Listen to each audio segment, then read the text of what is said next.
ఉన్న బంగారాన్ని విడిపించి ఆ రోజు ఆన్లైన్ రేటుకే మేము కొంటాం. Sharma gold company. నమస్కారం. సుమన్ టీవీ ప్రేక్షకులకు శ్రీ క్రోధినామ సంవత్సర ఉగాది శుభాకాంక్షలు.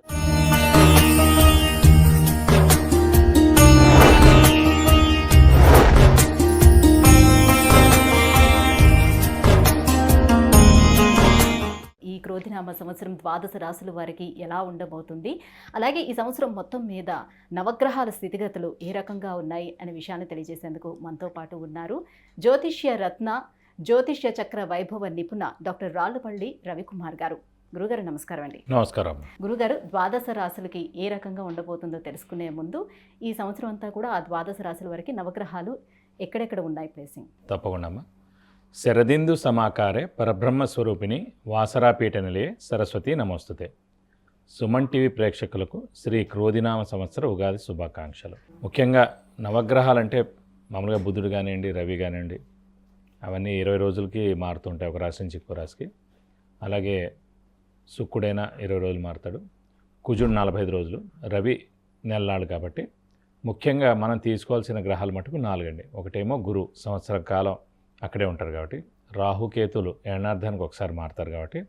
నెక్స్ట్ వచ్చేసి శని వచ్చేసి 2.5 సంవత్సరాలకు ఒక రాశి నుంచి ఇంకో రాశిలోకి మారుతారు కాబట్టి. ముఖ్యంగా మనం గోచారం చూసినప్పుడు, సంవత్సర ఫలితాలు చూసుకున్నప్పుడు మటుకు గురువు, శని, రాహు, కేతుల పొజిషన్ ఈ సంవత్సరం అంతా ఎక్కడ ఉన్నాయో చెప్పుకుంటే సరిపోతుంది. ఎందుకంటే మనం ఏం గోచారం చెప్పుకున్నా కూడా ముఖ్యంగా ఆ 4 గ్రహాలని బేస్ చేసుకుని చెప్పాలి.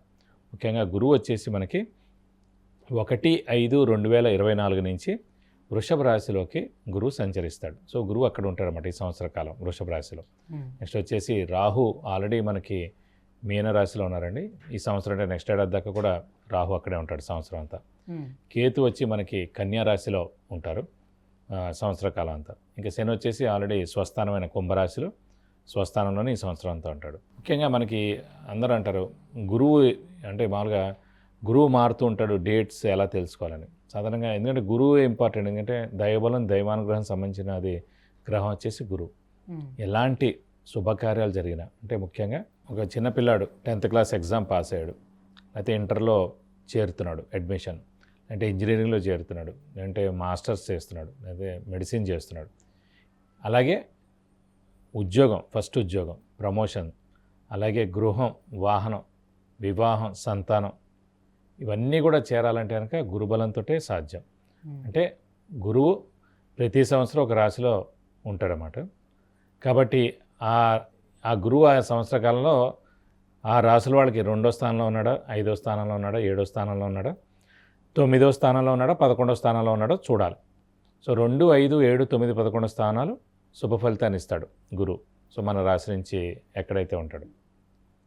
కాబట్టి ఆ గురువు అనేవాడు ఎప్పుడు మారుతాడని ఎలా తెలుసుకోవచ్చు అంటే పుష్కరాలు ఎప్పుడైతే స్టార్ట్ అవుతాయో ఆ రోజు నుంచి మనకి గురువు వేరే రాశిలోకి మారినట్టమాట. సో ఈ సంవత్సరం నర్మదా నది పుష్కరాలు స్టార్ట్ అవుతున్నాయి, అది కూడా 1 మే నుంచి స్టార్ట్ అవుతున్నాయి. కాబట్టి 1 మే నుంచి గురువు వృషభ రాశిలోకి ప్రవేశించి సంవత్సర కాలం అంతా అక్కడ ఉంటాడు.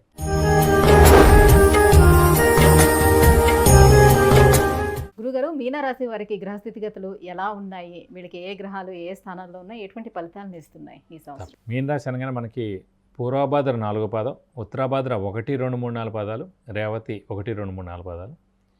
ఈ రాశి వారికి ప్రస్తుతం ఏలినాటి జస్ట్ స్టార్టింగ్లోనే ఉన్నట్టు. అంటే ఇంకా వాళ్ళకి 6 సంవత్సరాల దాకా ఉంది. సో అంత ఉధృతం ఏం కాదనుకోవాలి. 1 సంవత్సరం అయిందండి కాబట్టి ఇంకా 6 సంవత్సరాలు ఉంది. కాబట్టి అంత ఉధృతం ఏమి ఉండదండి. ప్లస్ ముఖ్యంగా వ్యయ స్థానంలో ఉన్న కూడా స్వస్థానం అయింది కాబట్టి అంత ఉధృతి అయితే ఏముండదు ప్రస్తుతం మీన రాశి వారికి. రాహు మటుకు రాశిలోనే ఉన్నాడు కాబట్టి ఇందాక కన్యా రాశి వారికి చెప్పుకున్నట్టు స్ట్రెస్, స్ట్రెయిన్, మానసిక ఆందోళన ఉన్నాడు. ఎందుకంటే మన జాతకరీత్యా కూడా చంద్రుడు రాహుతో ఉన్నా, చంద్రుడు కేతువుతో ఉన్నా, చంద్రుడు శనితో ఉన్నా కూడా విపరీతమైన ఆలోచన, అధైర్యం, స్ట్రెస్, స్ట్రెయిన్, మానసిక ఆందోళన పొందుతూ ఉంటారు. ప్లస్ చంద్రుడు మాతృకారకురాలు కాబట్టి వాళ్ళ తల్లి కూడా ఇలాంటివి పొందుతూ ఉంటారు. సో ప్రస్తుతం చంద్రుడు రాహుని కలిసి ఉన్నారు కాబట్టి గ్రహణ సమయం అన్నమాట. సో మనలో ఎంత తెలివితేటలు ఉన్నా, మంచితనం ఉన్నా, హెల్పింగ్ నేచర్ ఉన్నా, దైవబలం ఉన్నా, ఎన్ని ఉన్నా కూడా శ్రీరామచంద్రుడు అయినా కూడా వేస్ట్ అన్నట్టుగా ఉంటుంది అన్నమాట ప్రస్తుతం పరిస్థితి. ఎందుకు మనదంతా ఇలా కవర్ అయిపోయి ఉంది. ఫర్ ఎగ్జాంపుల్ సూర్యగ్రహణం వచ్చిందండి, అంత పెద్ద సూర్యుడు కూడా మనకు కనిపించడు. ఎందుకంటే ఆ గ్రహణం పట్టింది కాబట్టి. అలాగే మీలో ఎంత మంచితనం ఉన్నా ఏమున్నా కూడా బయట వాళ్ళకి తెలియదు. అనవసరం సడన్గా అంటే ఎప్పుడు అనని వాళ్ళు కూడా ఎన్నో మాట్లాడడం, మారిపోయాడు అని అనడం, మాట్లాడలేదు అనడం, పొగరొచ్చిందని అనడం, ఏవేటో అంటుంటారు మేడం. సో మనం ఏం పట్టించుకోకూడదు ప్రస్తుతం. ఎందుకంటే మన రాశిలో రాహు ఉన్నాడు, చంద్రుడు కలిసి ఉన్నాడు ప్రస్తుతం అని చెప్పి మనం కామ్ అయిపోవడం ఉత్తమం. ఆల్రెడీ మీన రాశి వారు చాలా సాఫ్ట్, నిదానం, మంచితనం అన్నీ కూడా పరిపూర్ణంగా ఉంటాయి. ఎందుకంటే మేషం స్టార్ట్, మీనం లాస్ట్. సో మీనం అనేది మోక్ష రాశి అనమాట. అందుకే మీన రాశికి అధిపతి గురువు అయ్యాడు. మోక్షానికి కారకుడు, ఆధ్యాత్మికానికి కారకుడు, దైవబలానికి కారకుడు, ఇవన్నీ కూడా గురువే కాబట్టి ఆ రాశి అధిపతి గురువు అయ్యాడు. కాబట్టి వీళ్ళకి ఆల్రెడీ ఈ దైవ బలం, దైవానుగ్రహం పరిపూర్ణంగా ఉంటుంది. ఎందుకంటే అందులో పూర్వభద్ర నక్షత్రం కూడా ఉంది. పూర్వభద్ర నక్షత్రం గురువు నక్షత్రం అన్నమాట. సో గురువు నక్షత్రం కూడా అందులో ఉంది. కాబట్టి దైవబలం ఒకటి ముఖ్యంగా గురువు తృతీయ స్థానంలోకి వెళ్తున్నాడు. ద్వితీయం నుంచి తృతీయంగా వెళ్తాడు. ద్వితీయంలో ఉన్నప్పుడు విపరీతమైన గురుబలం ఉండేది, ప్రస్తుతం తక్కువగా ఉంటాడు. తృతీయ స్థానం అంటే జనాల సహాయ సహకారాల స్థానం. అలాగే గోల్డ్ కారకుడు కూడా గురువు. తృతీయ స్థానం అనేది గోల్డ్ స్థానం కూడా అన్నమాట. మెడ ఇదంతా తృతీయ స్థానం అండి. సో బంగారం కూడా విపరీతంగా కొంటారు ఈ సంవత్సరం. కొనేందుకు అవకాశాలు ఎక్కువగా ఉన్నాయి.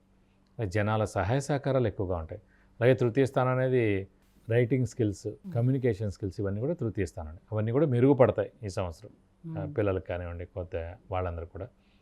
కాబట్టి ఈ సంవత్సరం రాహు మెయిన్గా రాశిలో ఉన్నాడు కాబట్టి విపరీతమైన స్ట్రెస్ స్ట్రెయిన్ ఉంది. దాంతో కూడా ఆ ఆలోచన అధైర్యం పెరుగుతూ ఉంటుంది. కాబట్టి దాన్ని ఎక్కువగా మీరు పట్టించుకోకుండా ఉండడం ఉత్తమం అని చెప్పుకోవాలి. మరి వ్యాపారస్తులకి ఎలా ఉంది? వ్యాపారస్తులు మటుకు మిశ్రమంగా ఉందని చెప్పుకోవాలి. ఎందుకంటే కొత్తగా వ్యాపారాలు ఏం స్టార్ట్ చేయకుండా ఉండడం ఉత్తమం అండి ఒక 2 ఏళ్ల దాకా. అంటే ఏలినాడ్సిన ఎఫెక్ట్ ఉంది. ఆల్రెడీ ఇక్కడ రాహు రాశిలో ఉన్నాడు, ఈ తృతీయ స్థానంలో గురువు ఉన్నాడు కాబట్టి గురుబలం తక్కువగా ఉంది. కాబట్టి గురువు మెయిన్గా ధనానికి కారకుడు కాబట్టి మిశ్రమంగా ఉంది. కాబట్టి వ్యాపారస్తులు కొత్త వ్యాపారం కానీ ఎక్స్పాన్షన్ కానీ రెండు కూడా వద్దు, ఉన్నది ఉన్నట్టు చేసుకోవడం బెస్ట్. క్రెడిట్ కూడా ఎక్కువగా ఇవ్వకుండా ఉండడం బెస్ట్. స్పెక్యులేషన్ జోలికి వెళ్ళకూడదు, షూరిటీస్ పెట్టకూడదు, మధ్యవర్తిత్వం వహించకూడదు. ఇంకా ఎటువంటి పరిహారాన్ని వీళ్ళు పాటించుకుంటే బెటర్? మీన రాశి వారికి ప్రస్తుతం రాహుది పాటిస్తేనే బెస్ట్ అండి. ఎందుకంటే శని మొన్నే వచ్చాడు కాబట్టి అంత ఉధృతం ఏమీ ఉండదు. రాహు ఈ రాశిలో ఉన్నాడు కాబట్టి నెక్స్ట్ ఏడాది అతను కూడా ఏప్రిల్ మే కల్లా మారిపోతాడు. కాబట్టి రాహుకి సంబంధించిన రెమెడీస్ అంటే ప్రతి రోజు అమ్మవారి అష్టోత్తరం చదువుకుంటే మంచిది. ఏ అమ్మవారైనా పర్లేదు. అది ప్రతి శుక్రవారం అమ్మవారి టెంపుల్కి వెళ్ళి 40 ప్రదక్షిణాలు చేస్తే మంచిది. ఇంకా ఉధృతంగా ఉందనిపిస్తే ఖచ్చితంగా రాహుకి 18,000 సార్లు జపం చేయించి కేజీంపో మినపప్పు 1000 రూపాయల వర్త్ గోల్డ్ ఐటమ్ దానం ఇస్తానుగా దోషం మొత్తం తొలగిపోతుంది. గురుగారు, ఈ క్రోధినామ సంవత్సరము మీనరాశి వారికి ఏ గ్రహాలు ఏ స్థానాల్లో ఉన్నాయి, ఎటువంటి ఫలితాలను ఇస్తున్నాయి, దానికి ఎలాంటి పరిహారాన్ని పాటించుకోవాలనే విషయాన్ని తెలియజేసినందుకు ధన్యవాదాలు. నమస్కారం.